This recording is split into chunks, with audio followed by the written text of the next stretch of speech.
Jaime Montaner Formoso, gracias por recibirnos.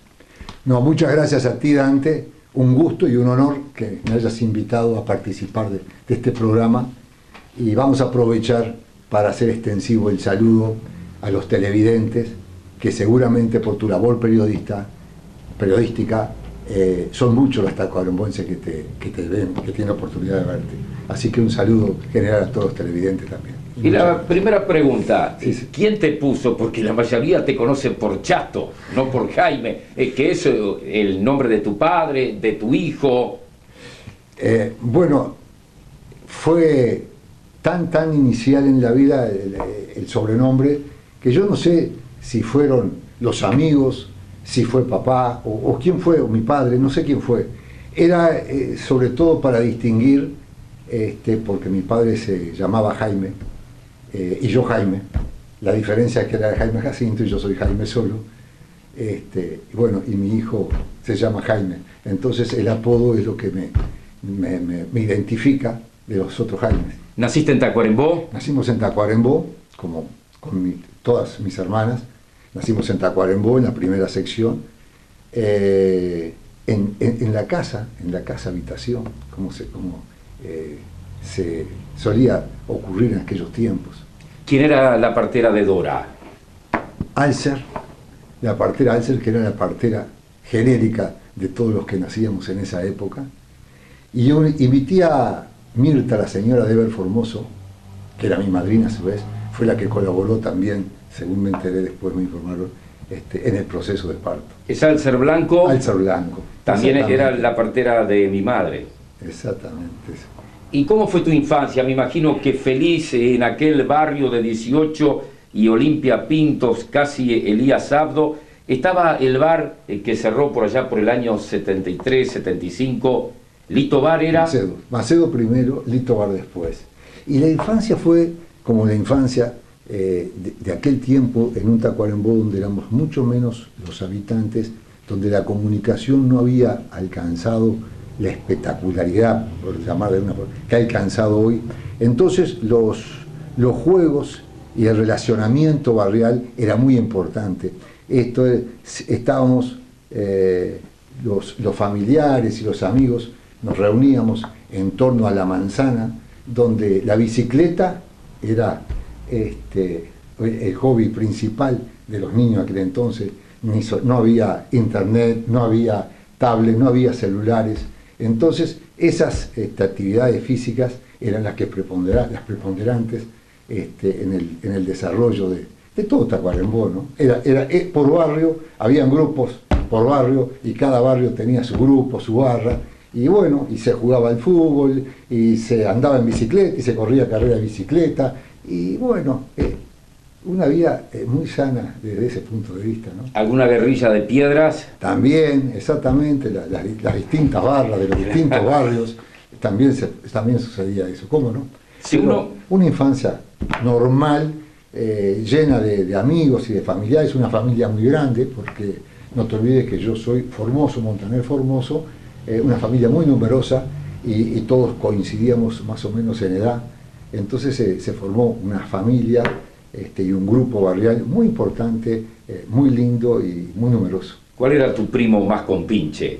Eran todos los primos compinches, eran familias muy unidas. Unos eran mayores y protegían a los menores, pero nietos de mi abuelo Domingo Formoso fuimos 11, por ejemplo, solo por la rama Formoso, más los primos por la rama Montaner. Digo, eran barras muy grandes y muy lindas,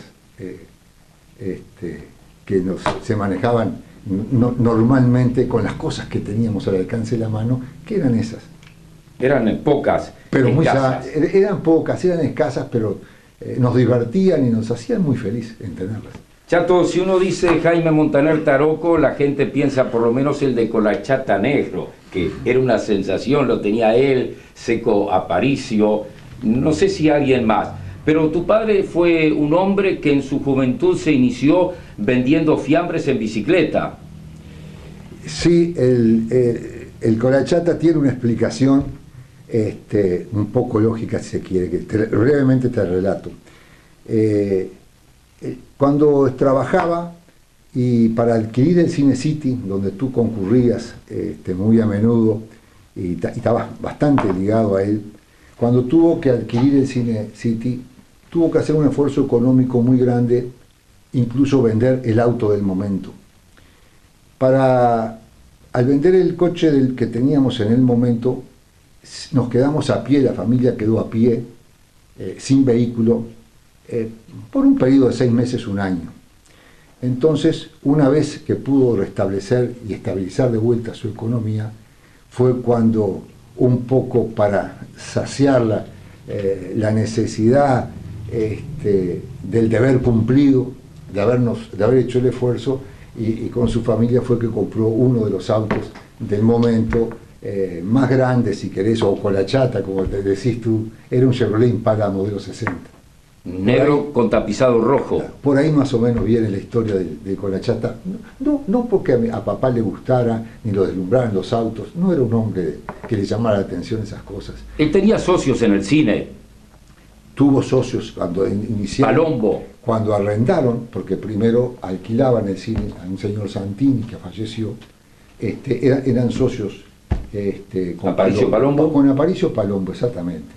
Pero luego, cuando resuelven vender el cine, la propiedad y la firma, la compró él solo, y por eso fue que el esfuerzo fue muy grande para adquirirlo, que tuvimos que ajustarnos. Él decía, vamos a tener que pasar por una economía de guerra. Esto era sin auto, sin nada, bicicleta. Él también volvió a la bicicleta, subió a la bicicleta y iba a trabajar al Banco República en bicicleta. Es decir, se hizo el esfuerzo, y por eso vino como compensación a su familia, no a él, un poquito, cuando compró el auto que tú decís que una vez que pudo estabilizar y restablecerse de vuelta de sus premuras económicas. Así que vos te colabas para disfrutar de matiné, vermut, la sección de la noche. Hasta vermut, noche no, porque como había que ir a la escuela, estábamos en el horario matutino, y la escuela era sagrada y la hora eran sagradas, regían las normas de criación de aquellas épocas, donde había, se era muy estricto y muy riguroso en el comportamiento y el desempeño, sobre todo de la hora, de la asistencia a clase. Entonces, si el domingo de noche temprano ya había que ir a la cama para el lunes estar claritos para empezar la escuela. Almuerzo a rajatabla a las 12, cena a las 20. Sí, no tanto así, porque la actividad de él no le permitía ser tan estricto con el almuerzo y la cena, porque mi casa siempre fue un comité político donde circuló tanta y tanta gente. La política en aquel tiempo era más personalizada que ahora, por construcciones lógicas, la comunicación, el transporte, todo era mucho más dificultoso. Entonces la gente tenía que llegar hasta tu casa y con su problema o con sus soluciones, con su adhesión, con su descontento, en fin, a plantear las cosas personalmente.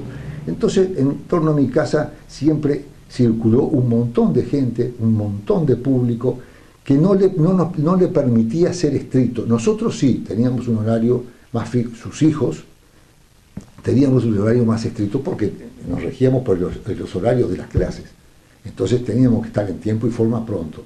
Pero empezábamos comiendo 5 y cuando terminábamos eran 20, almorzando. Lo mismo pasaba con la cena. La gente venía llegando de afuera, y si era sobre mediodía ella le decía, indio, quédate a comer, y quédate a comer, y se iba alargando la mesa y se iba cocinando permanentemente para ir cumpliendo con las necesidades. Ahora que dijiste indio, en tu familia hay un dicho, mijito. Sí, exacto, eso sí. Tuvo varios, porque en el mijito y indio eran seudónimos que usaba habitualmente en el contacto con la gente. ¿Hasta qué año trabajó tu padre como empleado de Banco República? Y él trabajó durante 19 años como cajero de República y se retiró a los 40 y pocos, 43, 44 años se retiró. Después seguimos hablando de ese gran político Jaime Montaner Taroco, pero ahora vamos a hablar de Jaime. ¿Cómo fue tu escuela, el liceo? ¿Eras un buen estudiante? Bueno, Era un estudiante del medio. Fui mejor estudiante después en facultad. En facultad fui mejor estudiante. No lo digo yo, lo digo, te lo nombro porque al terminar facultad hubieron 10 becas a los mejores estudiantes. Bueno, y en suerte nos cayó una a nosotros, o a mí, y a un primo, a Hugo Montaner, para hacer una especialización, un PhD en Estados Unidos. Mi primo fue, yo no fui, porque el tema era que una vez de hacer el PhD, el Philosopher Doctor en Estados Unidos, había que dictar clase 2 años en facultad de veterinaria, y entonces, claro, yo que había hecho una carrera, habíamos terminado, ya estaba 6 años en Montevideo, 4 años más significaba mucho, bueno, y papá precisaba el relevo, mi padre precisaba el relevo. A trabajar. Naturalmente. ¿Tuviste auto antes de tener licencia de conducir? Bueno, teníamos los autos de la familia. Pero vos tenías un Volkswagen rojo. Que era de la familia, lo usábamos como propio, pero era de la familia. Antes se podía conducir sin licencia, acá en Tacuarembó era más. Éramos poco, el tránsito era otro. En fin, eran otras las condiciones. No yo, todos los de mi edad andábamos, así como hizo todo con permiso a los 15 años. Bueno, antes se manejaba a los 15 años sin permiso. Era un poquito así la cosa, pero era genérico, no era en particular, ¿no? Y lo de veterinaria era para ayudar a tu padre en el campo. Él ya se había iniciado, tu abuelo materno, don Domingo Formoso, era un hacendado muy importante. Sí, mira, lo de veterinario viene así. La vocación, mi vocación, por llamarle de algún, no sé hoy si era realmente, pero con aquella edad era la de medicina, y quería ser médico. ¿Alguna especialización? No, hasta ahí no, que iba a ser médico. Incluso me la avalaba y me impulsaba una figura que respetamos mucho, muy conocida en Tacuarembó, que es el doctor Nelson Ferreira, profesor en aquel entonces en preparatorio de biología. Me decía, vos tenés que ser médico. Pero bueno, por extensión fui veterinario porque mi realidad laboral era otra. Estaban, como decís tú, estaba en la parte agropecuaria, yo era el único hijo varón en la familia, y bueno, y había que hacerse cargo de las cosas que se tenían. ¿Te hubiera gustado ser médico? Bueno, hoy no sé si tanto, en aquel momento sí. Hoy estoy muy conforme con haber sido veterinario y haber recorrido el camino que recorrí. Mal no te fue. Bueno, no, independientemente de eso, viví como, o me realicé como, según mis expectativas y mis aspiraciones. ¿Y cuál era tu pasatiempo en la juventud? ¿Los bailes? ¿Algún viaje? ¿Se iba a Rivera? Exacto, era eso. Viajes, no, los viajes eran más contados en aquel tiempo.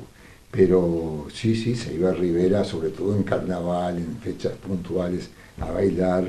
De la bicicleta pasamos, como decís tú, al auto que nos prestaban, que conseguíamos con el abuelo, con algún pariente, y bueno, y por ahí eran más o menos los pasatiempos. Tuviste 2 primas hermanas reinas de carnaval en Club Tacuarembó. ¿Cómo viviste? Y a la segunda la llevabas vos en la camioneta. Y lo vivimos con mucha intensidad, porque además era un motivo de festejo, era un motivo de distracción, era motivo para muchas cosas, es decir, que lo vivimos muy bien, lo disfrutamos, por suerte la naturaleza fue pródiga y nos dio 2 primas que pudieron ser reinas de carnaval, y bueno, y nosotros acompañamos con todo lo que pudimos esos reinatos. Carmita y Gabriela. Gabriela Montaner, exactamente. Carmita Formoso y Gabriela Montaner, ahí está. Que fue princesa en una elección de Miss Punta del Este. En el Country Club de Punta del Este, ¿cómo no? En el Country Club, pues. Qué buena memoria. Es un gusto estar conversando con Jaime Montaner Formoso, el personaje 67 a través de Canal 7 en su cincuentenario, con la cámara de Milton y con la puesta al aire de Pablo Daniel Canavarro Gómez. Ya la seguimos.